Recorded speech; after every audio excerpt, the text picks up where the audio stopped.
ketika memberi nikmat kepada satu kaum, ya, itu tidak akan mencabut nikmat itu kecuali memang ada penyebab, ada perilaku yang memang memiliki konsekuensi dicabutnya nikmat itu. Makanya di ayat sebelumnya kan, wa annallaha laisa bidhallamin lil 'abid, dan sesungguhnya Allah tidak akan berbuat zalim terhadap hamba-hambanya. Jadi ketika ada siksa, ketika ada pencabutan nikmat, ya, sebenarnya siksa itu kan pencabutan nikmat. Itu karena perilaku manusia sendiri. Jadi bukan karena semua umat itu sudah diberi nikmat sama Allah, ya. Antara lain diberi nikmat kenabian, ya. Misalnya Bani Israil itu kan sering diingatkan Allah dengan betapa banyak nikmat yang telah kami berikan kepadamu.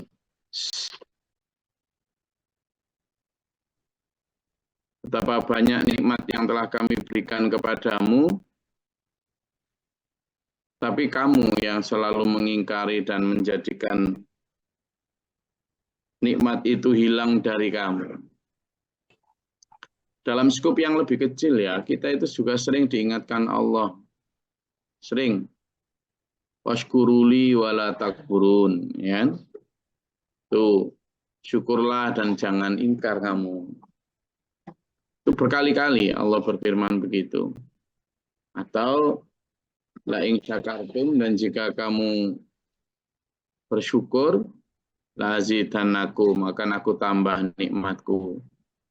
Wala in kafartum, tapi jika kamu kufur, inna adzabi lasyadid, sungguh siksaku sangat pedih. Nah, ayat-ayat itu kan sebenarnya memberikan pesan atau petunjuk kepada kita bahwa aku itu tergantung bagaimana kamu bersikap, itulah Allah itu berfirman begitu. Kalau kamu berperilaku baik, banyak bersyukur, aku akan memberimu nikmat. Tapi jika kamu kufur, ya sudah ada siksa untuk kamu, gitu. Ketika kita diberi mata, tadi bangun tidur melek, gitu, ya. Lalu yang harus kita syukuri pertama kan, alhamdulillahilladzi ahyana ba'da ma amatana wa ilaihin nusyur. Sungguh ya Allah, segala puji bagimu yang telah menghidupkan aku setelah matiku. Maksudnya membangunkan aku setelah tidur. Harusnya itu yang dilakukan. Begitu melihat, mata kita bisa melihat apa yang di sekeliling kita itu. Tapi kan kadang kita begitu melek itu aneh-aneh aja yang dicari, HP lah, apa segala macam. Nah itu seringkali tidak syukur nikmat yang seperti itu, yang kemudian Allah menimpakan siksa. Kita melangkah ke kamar mandi, lalu di kamar mandi ada air. Kita kan nganggapnya biasa tuh. Loh, enggak biasa. Banyak di belahan bumi sana yang nggak punya air itu. Maka kata bi ali fir'aun walladzina min qablihim kadzdzabu bi ayati rabbihim fa ahlaknahum bi dzunubihim wa aghraqna ala fir'aun wa kullun kanu zalimin. Sekali lagi diakhiri dengan kalimat zalim. Orang-orang kayak Fir'aun dan para pengikutnya itu kan sudah dikasih nikmat banyak. Apa nikmatnya? Ya banyak. Mereka dikasih kekuasaan, mereka dikasih kekayaan, mereka dikasih keamanan, kenyamanan, rezeki, banyak sekali. Tapi kemudian justru membenci, mengusir Bani Israel. Demikian pula Bani Israel sama itu. Bani Israel juga sama itu. Di masa-masa Nabi sebelumnya kan mereka tertindas gitu ya. Mereka kemudian di masanya sebelum Bani Israel berkembang biak setelah Nabi Yakub itu kan, sebelum itu mereka ditindas itu. Lalu kemudian dengan pertolongan yang diberikan Allah kepada Nabi Yusuf, mereka kemudian berkuasa di Mesir. Nah, pada saat berkuasa apakah mereka bersyukur? Ya itulah. Kemudian setelah mereka mendapatkan kekuasaan, mendapatkan segalanya, setelah Nabi Yusuf wafat, dilanjutkan seterusnya, enggak kok kemudian bersyukur. Dicabutlah nikmat, maka datang lagi, dan seterusnya. Setelah Nabi Musa juga begitu, setelah diselamatkan mereka ingkar. Mereka mendustakan nabi-nabi setelahnya, ada Nabi Daud, apa segala macam. Nah, hal semacam itu kita diberitahu sama Allah. Kata bi ali Fir'aun, ya, kamu itu kayak pengikut Fir'aun itu loh, yang lupa nikmat. Jadi ketika ada siksa, ketika ada itu, karena kamu yang mencabut nikmat itu dari dirimu sendiri. Karena kamu keliru di dalam memahami bagaimana bersyukur. Inna syarrad dawabi 'indallahi alladzina kafaru fahum la yu'minun. Di sini ayat yang 55 ini itu kita disebut ad-dawab. Apa dawab itu? Binatang melata, makhluk hidup tapi asli katanya itu binatang melata. Makhluk hidup yang sesungguhnya kata Allah ya, seburuk-buruk makhluk bergerak yang bernyawa, ada yang mengartikan sebagai binatang melata ya, makhluk yang ada di bumi. Seburuk-buruk makhluk yang bergerak itu di sisi Allah adalah alladzina kafaru fahum la yu'minun. Adalah orang-orang kafir yang mereka tidak beriman. Asbabun nuzul dari ayat 55 ini diriwayatkan oleh Abu Syekh dari Sa'id bin Zubair. Dia berkata, ayat ini turun berkenaan dengan 6 golongan Yahudi yang sangat kufur. Ya, 6 golongan Yahudi yang sangat kufur. Di antara mereka ada Ibnu At-Tabud dalam kitab Lubabun Nuqul halaman 100 tuh. Jadi disebutkan ada 6 golongan Yahudi yang sangat kufur. Ada beberapa di antara yang dikenal kemudian sampai perang bersama Nabi itu ya. Yakni Bani Nazir, kemudian Bani Quraizah yang memang sangat menentang. Tapi ada juga beberapa bani dari kabilah Bani Israel itu suku yang ya dia memilih untuk menjadi kafir dhimmi saja. Kafir yang tidak memerangi, mereka tetap mengadakan perdagangan, mengadakan muamalah seperti biasa dengan kaum muslimin. Nah, yang seperti ini yang tetap hidup berdampingan dengan baik dengan kaum muslimin. Tetapi yang dimaksud di sini adalah seburuk-buruk orang ya orang yang tidak beriman kepada Allah. Nah, itu merujuk kepada orang Yahudi yang sangat memusuhi Nabi. Alladzina ahadta minhum tsumma yanquduna ahdahum fi kulli marrati wa hum la yattaqun. Yaitu siapa mereka? Orang yang mengikat perjanjian dengan kamu, tapi setelah berjanji mereka mengingkari. Dan begitu lagi marratin. Mengulangi lagi begitu. Termasuk pelanggaran perjanjian Hudaibiyah itu kan yang membuat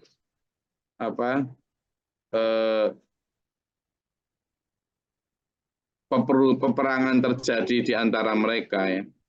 Yang quduna ahdahum. Mereka mengingkari perjanjiannya. Dan mereka ya begitu lagi fi kulli marratin. Dalam setiap kali perjanjian diulang lagi, melanggar lagi, wahum la yattaqun, dan mereka tidak bertakwa. Fa imma tasqafannahum, Jika kamu mendapati mereka fil harbi dalam peperangan, fasyaridhum man khalfahum la'allahum yadhakkarun. Sudah, kalau kamu ketemu dalam peperangan, majulah dengan cerai-beraikan mereka. Cerai-beraikan, dan itu terjadi ya, waktu peperangan dengan Bani Nadir dan Bani Quraidah itu. Itu perang besar ya. Kalau di perang Khandaq itu kan Nabi yang dikepung ya, sehingga membuat itu. Tapi dalam perang dengan Bani Quraidah itu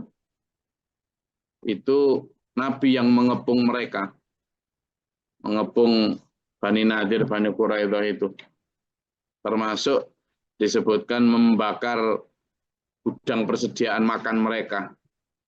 Itu kan yang orang-orang Israel bencinya setengah mati sama umat Islam sampai hari ini ya.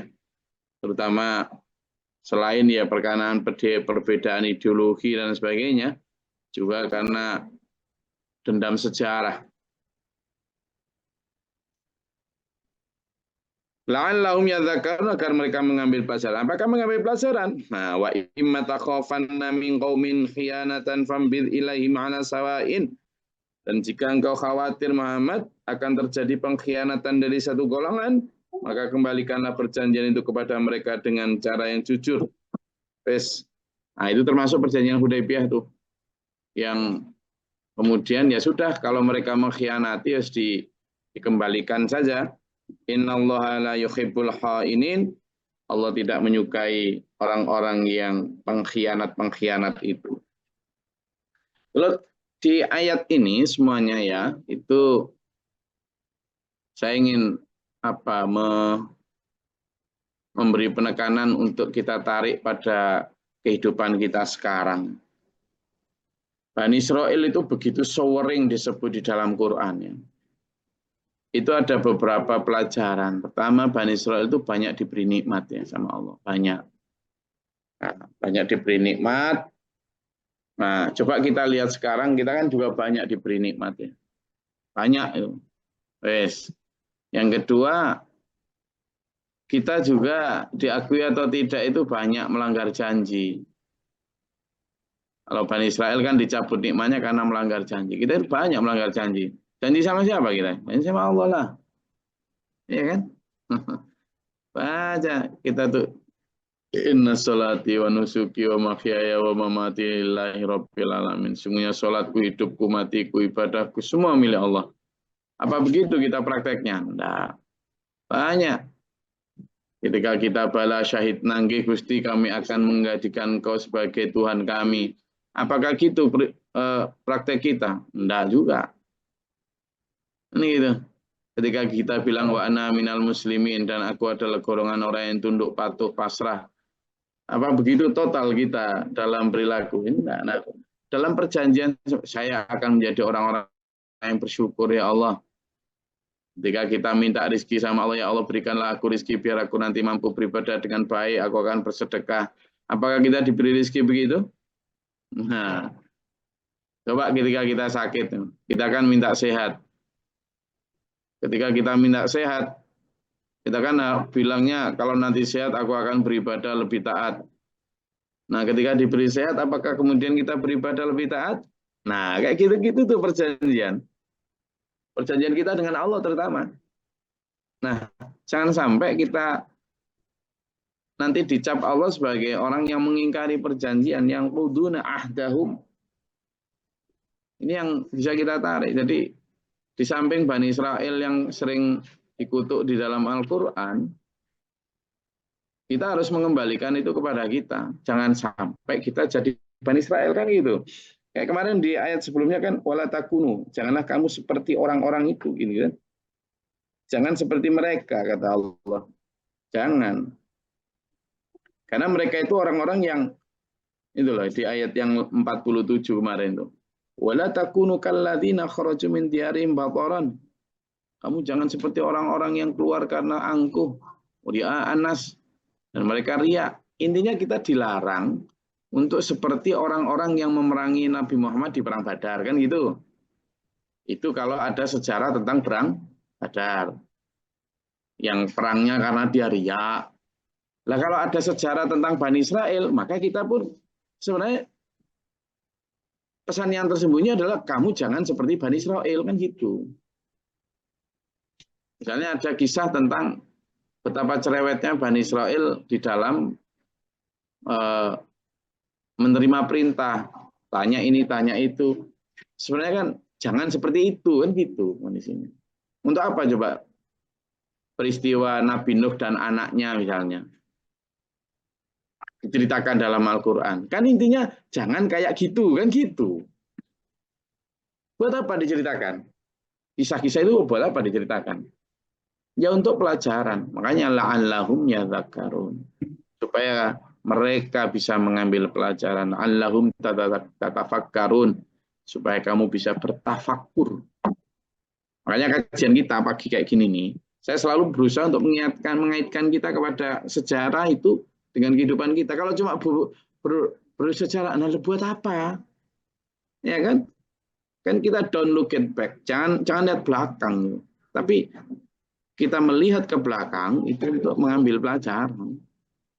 Cerita tentang Fir'aun, buat apa diulang-ulang dalam Al-Quran? Ya biar kamu kalau berkuasa jangan kayak Fir'aun, kan gitu. Cerita tentang korun, loh, kamu itu kalau sedang berharta jangan kayak korun.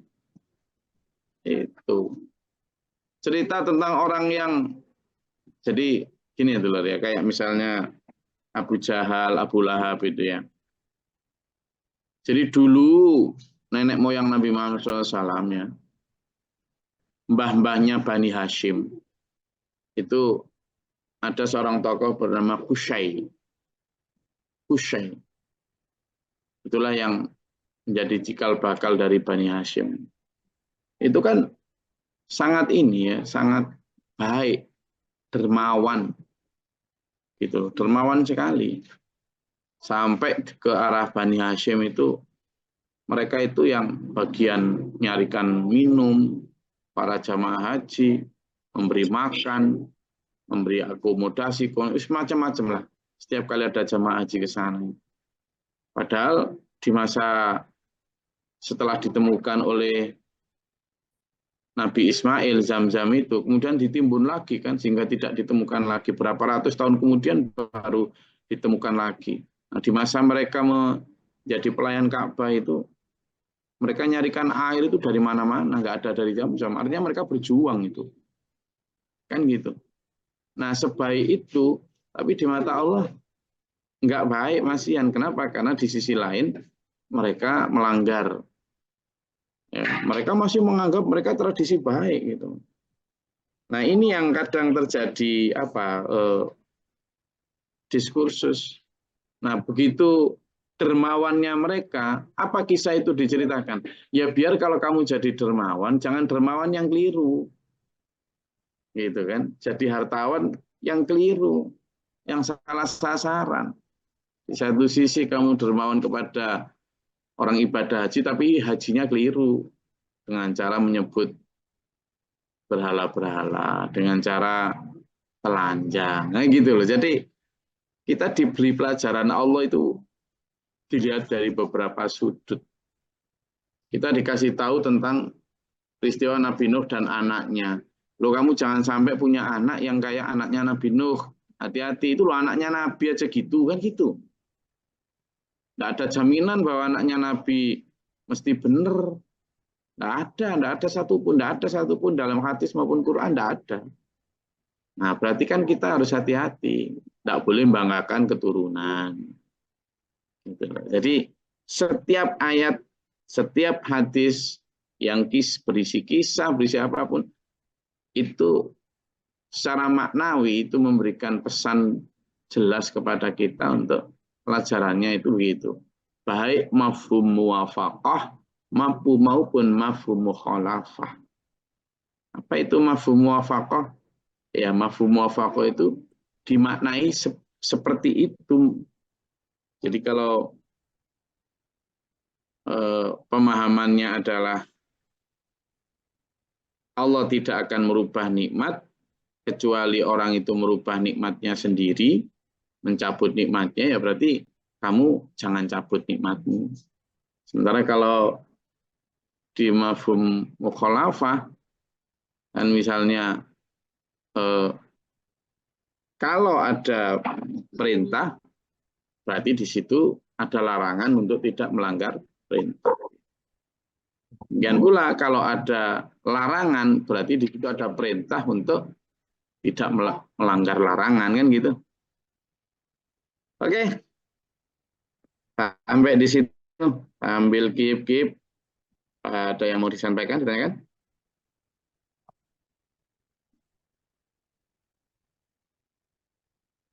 Silakan.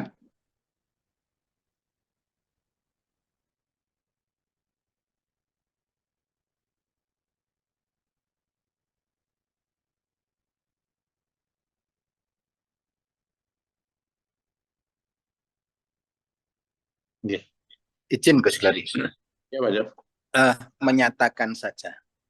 Berarti antara nikmat dan azab ini kan sangat berimpitan, Gus. Okay. Dan kembalinya kepada kita. Mestinya kalau kembalinya kepada kita, orang itu tidak mungkin susah, tidak mungkin galau harusnya, Gus ya. Karena kalau mencikapi itu dengan nikmat semua, berarti kan enak. Matur suwun. Nah, ya, memang gini ya, ada satu likulli syai'in hikmah. Dalam setiap sesuatu itu mesti ada hikmah gitu. Artinya bahkan di dalam bencana pun ada hikmah. Jadi sedih bolehlah, wajar kan sedih ya. Ketika misalnya bangkrut, ya harus sedih, ya wajar sedih. Terus gimana? Ya bangkit dari kebangkrutan. Berarti kan itu tadi masih mampu bersyukur. Teman bisa baca artikel saya yang berjudul Aji Mumpung. Gitu ya. Jadi Aji Mumpung itu saya menyoroti tentang seorang yang jatuh dari motor. Kalau orang Jawa itu dia bilang untung gak luka aku, padahal motornya hancur. Lalu orang yang motornya hancur dan kakinya kesleo, dia bilang untung cuma kesleo, nggak sampai patah gitu kan. Orang yang masih patah, motornya hancur, patah, dia untung nggak sampai mati. Orang masih selalu begitu. Akhirnya dia selalu merasakan untung gitu. Makanya banyak orang Jawa bilang dikasih nama untung. Nah, tetapi sebenarnya filosofinya bukan tentang nama untung, tapi filosofinya adalah selalu bisa mensyukuri nikmat. Dan kalau memang begitu ya benar. Makanya orang yang dipanggil Allah, Pak Jo, di akhirat nanti, itu kan ya ayyuhat ya ayyatuhan nafsul mutmainnah. Wahai nafsu-nafsu atau jiwa-jiwa yang tenang. Nah, gimana mencapai level jiwa tenang? Yang kemudian irji'i ila rabbiki, marilah kamu kepada Tuhanmu. Dipanggil pertama kali loh sama Allah. Radiyatan mardiyah. Nah, itu yang terpenting itu. Radiyatan mardiyah. Kamu ridho dan kamu diridhoi. Diridhoi siapa? Allah. Karena apa? Ketenangan jiwa. Karena apa? Jiwa qanaah.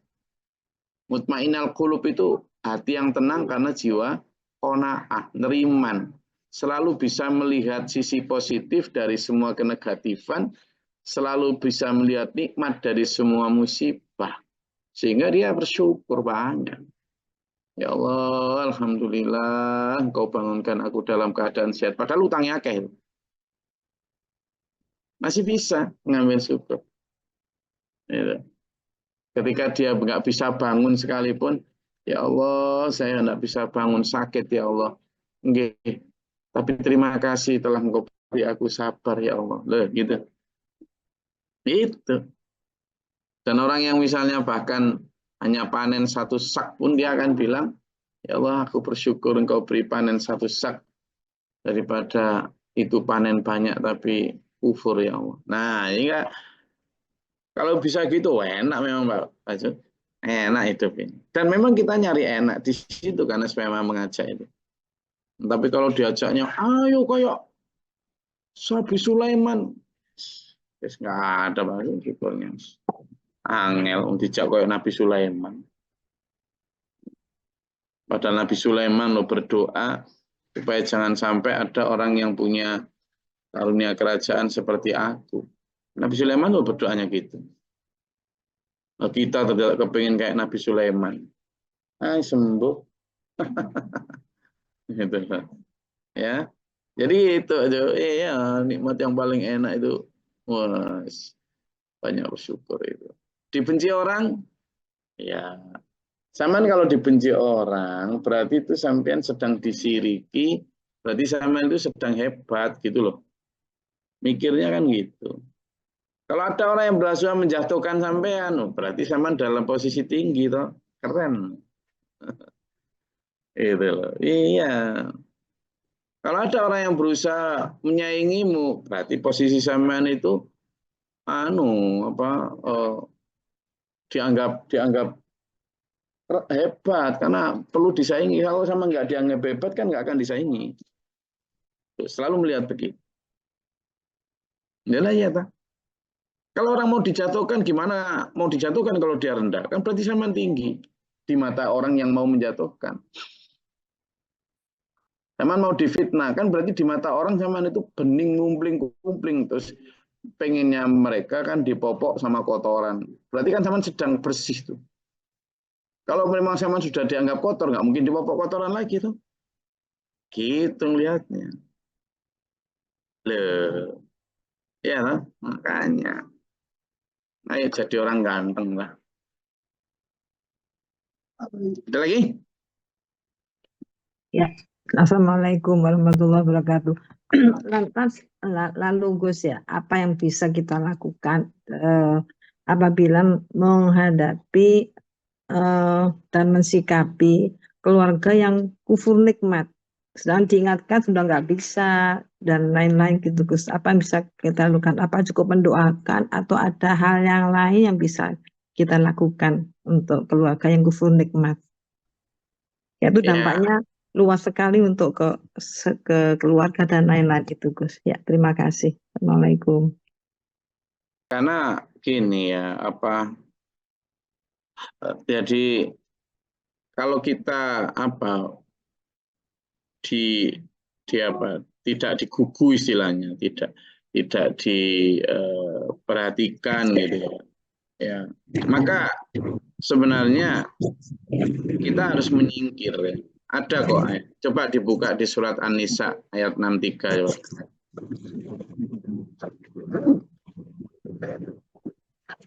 Coba surat An-Nisa ayat 63.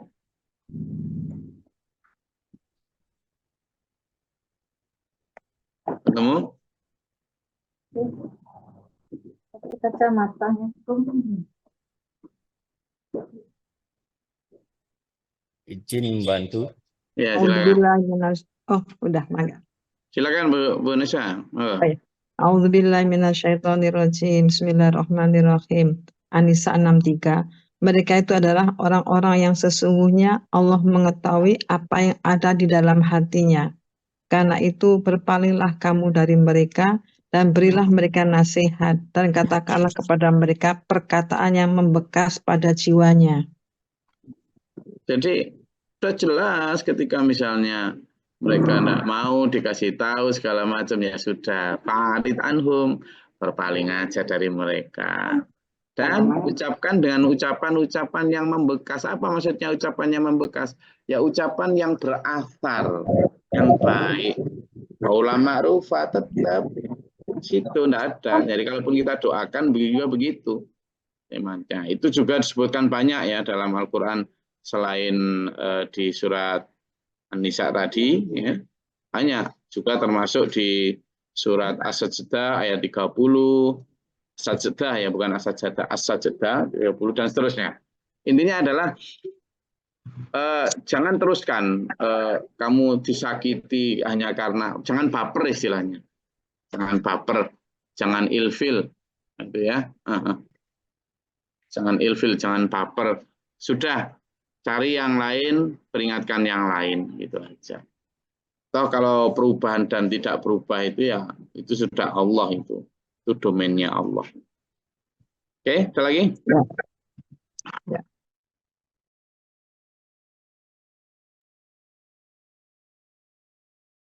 Oke, kalau tidak ada, saya rasa cukup kajian kita di pagi hari ini. Alhamdulillah.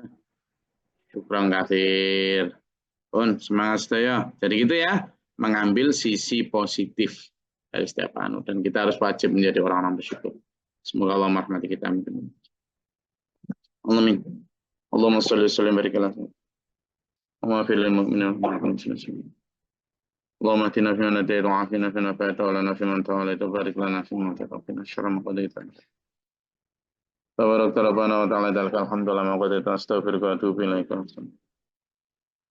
اللهم ادفعنا البلاء والوباء وقد الحسدين من الجن في الشياطين جعلت ربنا نجينا وليك ربنا آمنا فاكتبنا مع الشاهدين ربنا لا تزغ قلوبنا بعد إذ هديتنا وهب لنا ضمن الله فانصرنا المنافقين ضمن الله فانصرنا المشركين ضمن الله فانصرنا